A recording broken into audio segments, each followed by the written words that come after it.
کاش به من پنجره‌ای از تو باز میشد که تمام درهای عالم را به روی ما باز میکرد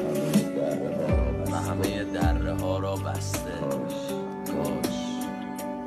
خیلی عرض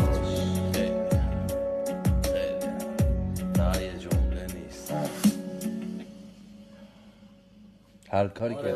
کاری کردیم اخ بود، هر جایی بدبین اخ بود، مالو خوابیدیم حتی اگه هوا طوفانی اخ بود، همش قاطی رو فوزا میشین تجدیدی اخ خوب. ما دنیامون چه بیره بود، هر کی خوب بود میرفت زود، همش پر استرسم آبجوی اسمی هم دود، درسای تستی مردود، نقشای زندگی فقط طرحهای مشکی کم بود، نقشای زندگی فقط طرحهای مشکی کم بود، من حتی بهشتی از دود، همش تاریکی ایده مگه خوب داریم انقدر، همه چی قفل و منم میزنم خاکی منبر. چقدر بده خدایی